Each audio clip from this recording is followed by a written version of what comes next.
are being broadcast live over the web. A recording of this broadcast is being made, and a replay will be available on the IBC website following the broadcast at www.ibcadvancedalloys.com. After our formal presentation, the company will take questions from webcast participants. We will be making forward-looking statements today, and viewers are cautioned not to place undue reliance on such forward-looking information and statements. Additional information identifying risks and uncertainties are contained in IBC's filings, including our annual information form for the quarter and 6-month periods ended December 31st, 2020. Those are available at sedar.com. Joining us today is Mark Smith, CEO and Chairman of the Board of IBC. Mark, let's get started. Thanks, Jim, and welcome everyone. Let's go to the key points of today's update and briefing. Let's start by looking at our financial results for the quarter and 6-month period ended December 31, 2020. All comparisons that I reference in our results will be to the same 3- and 6-month periods in 2019. IBC's Engineered Materials Division saw its sales rise by 12.8% and 13.1% in the quarter and year-to-date periods. Increased sales were driven largely by higher demand for semiconductor chips used in 5G network build-outs and upgrades. The increasing demand we're seeing is also being driven by the continuing growth of the Internet of Things, which is dramatically increasing the demand of computer chips in everything from our cars to our watches to our home appliances to virtually everything in our lives now. Also, as many of you saw in December, the EM division was awarded new purchase orders totaling approximately $9.7 million from Lockheed Martin to produce 2 aerospace-qualified beryllium aluminum components for the F-35 Lightning II aircraft. The orders expanded our work for the F-35 platform to include a second beryllium aluminum part for the aircraft, which was previously made by a competitor. The defense side of IBC's beryllium aluminum business is continuing to grow. This is an increasingly exciting trend for us, particularly given that defense supply chains have operated largely outside of the impacts of the pandemic. Consolidated gross margin improved to 17% and 15% respectively in the quarter and the year-to-date periods versus 15.2% and 12.8% in the prior year periods. Adjusted EBITDA grew to $273,000 in the quarter. That reversed a negative adjusted EBITDA in the prior period. Year-to-date adjusted EBITDA was 87.7% higher than the previous period, a major gain for IBC. On a comprehensive income basis, IBC lost $304,000 in the quarter, but that was a significant improvement over a comprehensive loss of $770,000 in the prior year quarter. In general, I see many trends heading in the right direction for the EM division in the future. Looking more closely at our EM division, second quarter sales rose to $2.1 million from $1.8 million in the prior year period. That was a 12.8% increase. As I mentioned, this gain was largely driven by higher demand for semiconductor chips used in the transition for 5G networks and in the rapid growth of the Internet of Things. Q2 gross margin for the division rose from 24% to 26%. Year-to-date EM gross margin notched a major gain to 24.5% from the 14.5% in the prior year period. That was a 69% increase year over year. The growth we're seeing in our defense business shows that IBC's continuing innovation and our ability to make beryllium aluminum parts less expensively than the competition is helping our customers and U.S. taxpayers save money. That is a compelling value proposition for an increasing number of large defense contractors. Adjusted EBITDA at Engineered Materials increased both in the quarter and year-to-date. Finally, EM posted sharply higher comprehensive income in the quarter of $173,000. That's a 253% increase over income of $49,000 in the prior year quarter. In our copper alloys division, reduced economic activity driven by the COVID pandemic tempered the advances of the copper division. Those advances that we were making just prior to the pandemic. However, as the economy continues to rebound, I see the copper alloy business rebounding as well. Division sales of $2.9 million and $6.1 million for the quarter and year to date, compared to sales of $3.5 million and $7.4 million respectively in the comparable prior years. Gross margin of 10.6% in the quarter remained unchanged from the prior year period and was down year to date due to fixed costs being spread over a lower volume of sales, again, largely due to the impacts of the pandemic on the economy.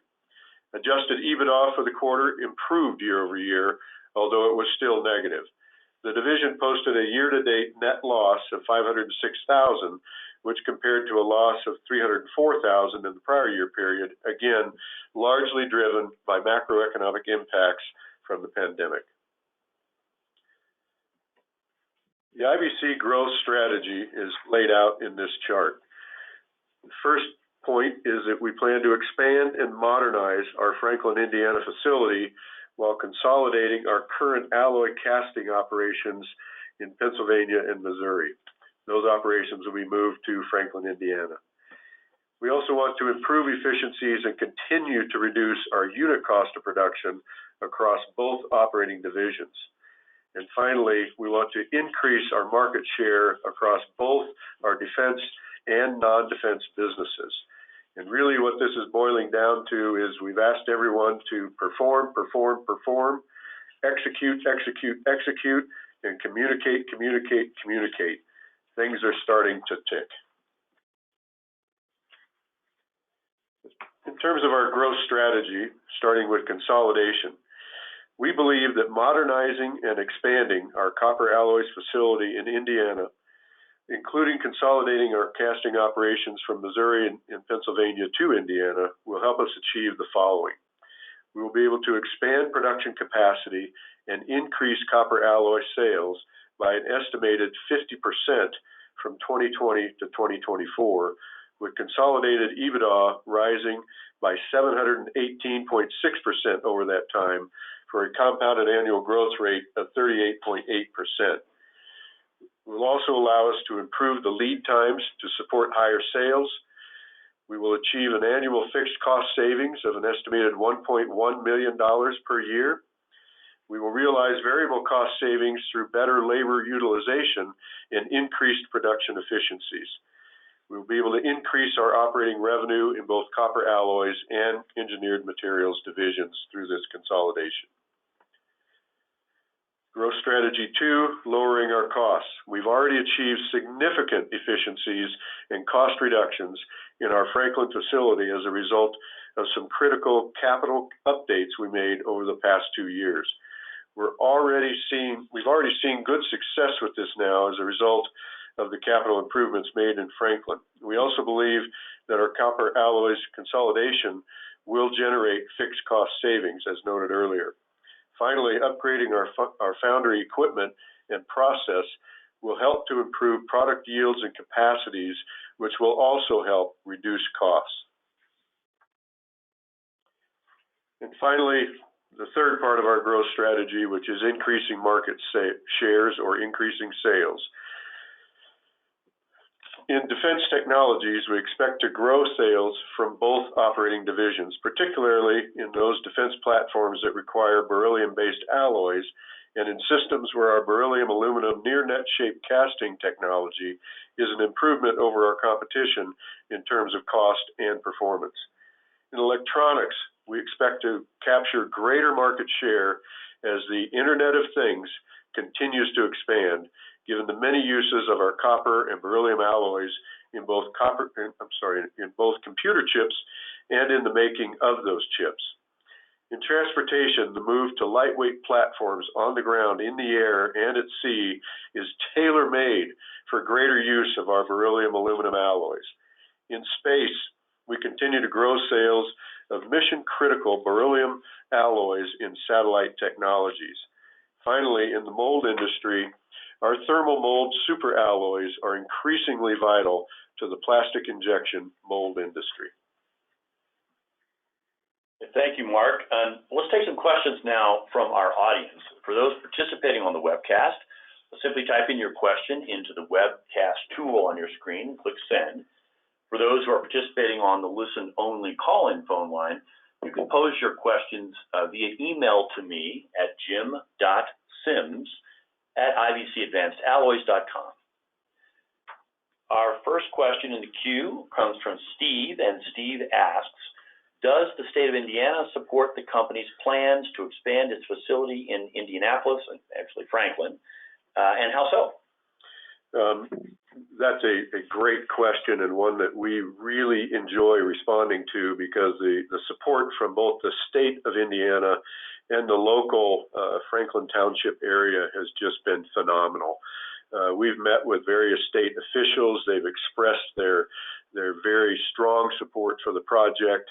We've met with the local officials. They've likewise expressed their very strong support for the project, and in fact, we have received some property tax credits that will be granted to us over about a 10-year period, which further helps the financing of the project. So unbelievable support, and our team has done a great job of presenting the consolidation project to all of the local officials and making sure that everybody knows what's going on and when it will happen.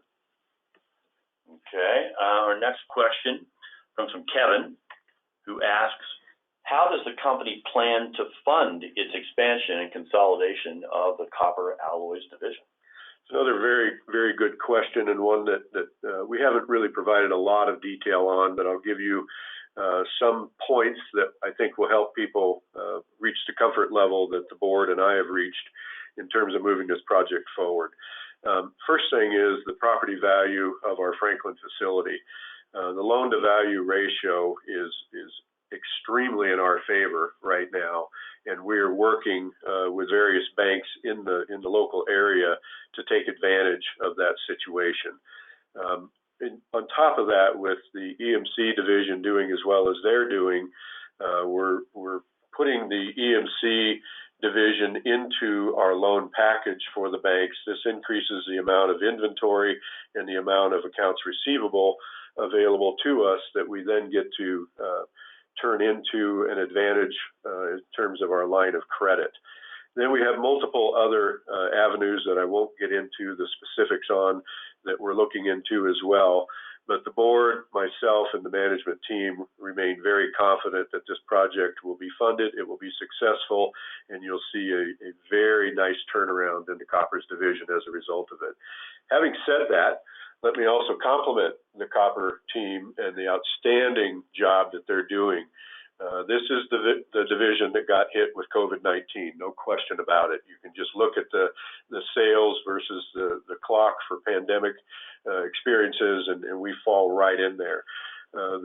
Mark and Rajiv and the rest of the Copper team have just done an outstanding job with creativity, ingenuity, openness to new types of customers and products, and they are really showing a nice turnaround as we speak in the sales in that division. So my compliments to the Copper team.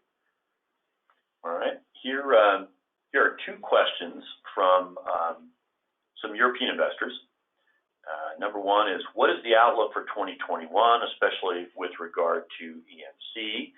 And number two, follow-on question, can you give us an idea of how the order book is looking at the moment for both divisions?